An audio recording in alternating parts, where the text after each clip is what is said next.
I mean, people say to me, what do you do in the morning? Well, 2 hours in the morning, that's a lot of time. Well, if I can overcome myself at the beginning of the day, the rest of my day is easy. So I get up, first thing, as soon as I roll out of bed, I go straight to the gym and I start working out. Now, having those little wins of, whoa, I couldn't curl this weight yesterday, but I can curl it today. That kind of thing really helps to build your confidence. And as I'm sure you guys have heard before, and I'm sure as you feel in your gut, when you've got confidence, you hold yourself differently, you think about yourself differently, you act differently, and that confidence is born of those little wins. And if you can put yourself in situations where you can have these small incremental victories every day, and you're pushing yourself and you're seeing the results not only of getting a victory, but you're seeing the physical changes that your body goes through, it's going to reconceptualize your internal narrative. And that internal narrative is everything. And simply going to the gym every day, you get to change the story you tell yourself about yourself. Now, to me, it's not enough to exercise the body, you've got to exercise the mind. And in fact, to me, the body is but a reflection of the mind. And if I could only work one or the other, the body or the mind, I would choose the mind. So right after I finish working out, I go and I meditate. And the reason that I meditate is I'm trying to strengthen and build and most importantly, calm my mind. And that's something that I think people forget about. We live in a fast-paced world. We prize when our mind is racing and it's going fast and we're solving problems quickly. But it is absolutely essential to slow down sometimes. It's absolutely essential to find calm. Not just to find it, to cultivate being calm.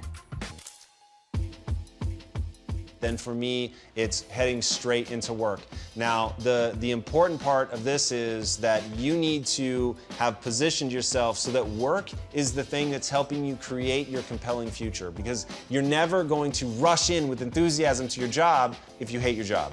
And if it's, just drudgery and you try to get through it and collect a paycheck and live for the weekend, you're never gonna have that sustained enthusiasm, that burst of energy that you're gonna need to go in and kill it. And for me, business is nothing other than the testing ground for the skills that I'm acquiring. To me, the very purpose of life, the very meaning of life, in fact, is to see how many skills can I acquire that have utility and put that utility to the test.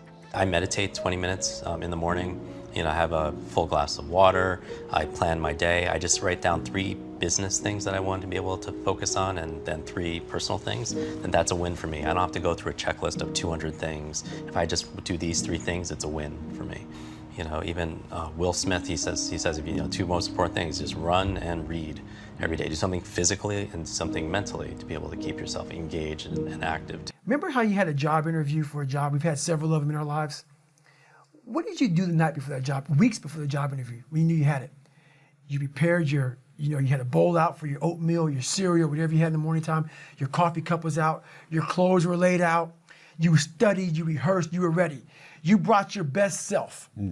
You were going to war with yourself because you wanted that interviewer to see your best self. You won. You got the job. After a few months in that job, you look around, I got the job. Start to back off. The clothes aren't out. You're not ready. You're hitting the snooze button. You don't get up on time anymore. You realize that you can still have this job and not be your best self. The interview you is gone. Your job is gone. You have your job, but the interview you is gone. So winning the battle in the morning time is just that. It's that you wake up in the morning time and you own all this stuff, because once you leave your house, the world then gets at you. And that's why I believe in not getting up in the morning time and checking your phone immediately. Everybody does that. They get up, the first thing they do is grab their phone, look at the phone. Maybe bad news on there. So how's your day start off? I don't go to the gym. I don't make my bed. You're caught up now on that phone. That's how your day starts. You lost control. So once you win that battle in the morning time, then once you go out, now you've won. You go outside your house, you may lose your job, you may have a bad hit, but you won something. So you're going into battle having already won something. Having already won. So then if you hit the snooze button, you go out, you just defeated already. You're behind the power curve. Now you've won something. You feel better about yourself. So now you're able to take these hits along the way. Yeah. So that's the mindset that I think it's important to bring with you every day you go, everywhere you go in life. Win what you can. And You said, does your thinking create your environment, or does your environment create your thinking? Which I thought was really, really interesting. So how do we then go from that, like mechanistically, to begin this visualization process of something that's empowering? It's me in a different state. It's my future self. Is it meditation? Is it, what does that look like? If you're not being defined by a vision of the future, then you're left with the old memories of the past, and you will be predictable in your life. And if you wake up in the morning and you're not being defined by a vision in the future, as you see the same people and you go to the same places and you do the exact same thing at the exact same time, it's no longer that your personality is creating your personal reality. Now your personal reality is affecting or creating your personality. Your environment is really controlling how you think and feel unconsciously, because every person, everything, every place, every experience has a neurological network in your brain. Every experience that you have with every person produces an emotion. So some people will use their boss to reaffirm their addiction to judgment. They'll use their enemy to reaffirm their addiction to hatred. They'll use their friends to reaffirm their addiction to suffering. So now they need the outer world to feel something. So to change then is to be greater than your environment, to be greater than the conditions in your world. And the environment is that seductive. So then why is meditation the tool? Well, let's sit down, let's close our eyes. Let's disconnect from your outer environment. So if you're seeing less things, there's less stimulation going to your brain. If you're playing soft music or you have earplugs in, less sensory information coming to your brain, so you're disconnecting from your environment. If you can sit your body down and tell it to stay like an animal, stay right here. I'm going to feed you when we're done. You can get up and check your emails. You can do all your texts, but right now, you're going to sit there and obey me. So then, when you do that properly, and you're not eating anything or smelling anything or tasting anything, you're not up experiencing and feeling anything, you would have to agree with me that you're being defined by a thought, right? So when the body wants to go back to its emotional past, and you become aware that your attention is on that emotion, and where you place your attention is where you place your energy, you're siphoning your energy out of the present moment into the past, and you become aware of that. And you settle your body back down in the present moment, because it's saying, well, it's 8 o'clock. You normally get upset because you're in traffic around this time. And here you are sitting, and we're used to feeling anger, and you're off schedule.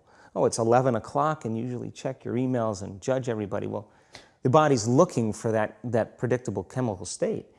Every time you become aware that you're doing that, and your body is craving those emotions, and you settle it back down into the present moment, you're telling the body, it's no longer the mind, that you're the mind. And now your will is getting greater than the program. And if you keep doing this over and over again, over and over again, over and over again, just like training a stallion or a dog, it's just going to say, I'm going to sit. And the moment that happens, when the body's no longer the mind, when it finally surrenders, there's a liberation of energy. We go from particle to wave, from matter to energy, and we free ourselves from the chains of those emotions that keep us in the familiar past. And we've seen this thousands of times. In fact, we can actually predict it now on a brain scan.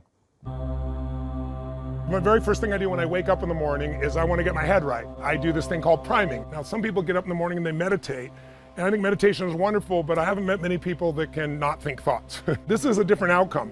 This is about priming yourself. It's about putting yourself in the state where your mind and body will respond accordingly. We'll do 3 steps. It's really simple, over 10 minutes. First thing you're gonna do is your hands are gonna come up as you take the breath in, and then you're gonna explode out the nose, down. Explosive. That's it. Good. That's it, keep going. 2 more. Good, now relax, keep your eyes closed. Have your hands open if you would on your lap, face up like that. Just feel whatever you feel. Just take it in. And you don't even have to respond to me anymore. You just enjoy it and take it in. And now just let your body relax deeply. And I'd like you to begin to think of a moment in your life you could feel really grateful for if you wanted to. It could be something little, Rich, or it could be something big. It doesn't matter. It could be from your childhood or this week. It doesn't matter. Do your best to remember it and then step into it as if you were there, kind of like stepping in your body and seeing what you saw then through your own eyes, hearing what you heard then, feeling what you felt then. And now we're going to shift to the last piece, really simple. All you're going to do is focus on 3 things, one at a time, that you want to accomplish 3 things you want to achieve. Live it and feel it and experience it. And what you want to do is train a new one. So starting when I was 17, I started doing incantations, not affirmations. Affirmation, you go, I'm happy, I'm happy, I'm happy, I'm happy, I'm happy. What's the problem? You haven't changed your what? Your what? Physiology. If you don't change your physiology, you won't get anything. So an incantation is not only you speak it, but you embody what you're saying with all the intensity you can. And you do it with enough repetitions that it sticks in your head. Like It's a Small World, now the conversation in your head is always the same and it gives you what you want. So you use your body and your voice. I do another one because I was poor. I changed my mindset. I kept doing things, but I never got beyond it. I'd say God's wealth is circulating in my life. His wealth flows to me in avalanches of abundance. All my needs, desires, and goals are met instantaneously by infinite intelligence, for I'm one with God and God is everything. And I would imagine the abundance in my life and I would feel so grateful. And a year later, I went from making $38,000 a year to making $1 million a year in 1 year. Because successful people do what failures won't.